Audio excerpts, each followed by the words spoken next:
Hello guys, this is Orpita from BTS Army Creative Sisters. Welcome to my video. তো তোমরা বুঝতেই পারছো আজ তোমাদেরকে আমি একটা ইজি আলু পরোটা বানিয়ে দেখাবো।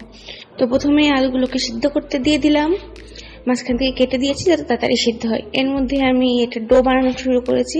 আটা নিয়ে নিলাম, সাথে অল্প পরিমাণে লবণ দিলাম, তারপরে এখানে একটু বেসন দেবো। বেসন দিলে কি হবে, একটা ক্রিস্পিনেস আসবে খুব সহজেই।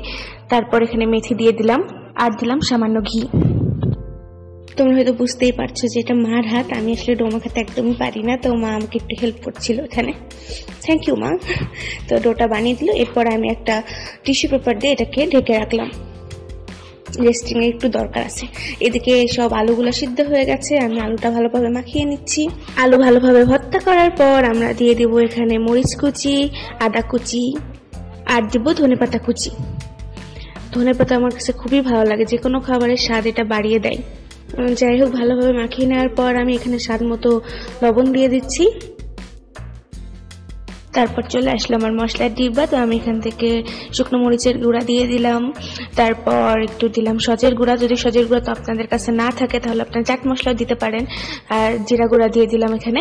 তারপর খুব ভালোভাবে এটাকে মাখিয়ে নিলাম। and it tastes really good, awesome. তারপরে এই ডোটা এদিকে দেখতেই পাচ্ছ কতটা সফট হয়ে গেছে। আমি একটু তেল মাখিয়ে দিচ্ছিলাম উপর থেকে, যাতে এটা ভালোভাবে আরো না ফেটে যায় যখন এটা বানানো হবে। তো এই তো আমি একটু মুথে দিচ্ছিলাম। তারপর আমি ছোট ছোট করে লেচি কাটছিলাম যতটুকু আমার দরকার।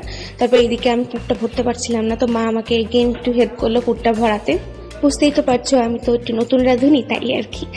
আর মা থাকলে মা তো হেল্প করবেই। তো মা সুন্দরভাবে পুরগুলো পুড়ে দিচ্ছিল ওটার ভিতরে। আমি পুরলে ফেটে যাচ্ছিল, তো মাই পুড়ে দিচ্ছিল। সুন্দরভাবে এটাকে আস্তে আস্তে পুরবা তোমরা, তারপর আস্তে আস্তে বেলতে হবে। বেলার ক্ষেত্রেও মা আমাকে হেল্প করেছে। যাই হোক, তারপর এখানে ঘি দিয়ে দিচ্ছে। তারপর আস্তে আস্তে প্রত্যেকটা পরোটাকে ঘিয়ে ভেজে নিতে হবে। It tastes really good, so delicious. I hope you enjoy the video and please try it at home. Thank you for watching. Love you all.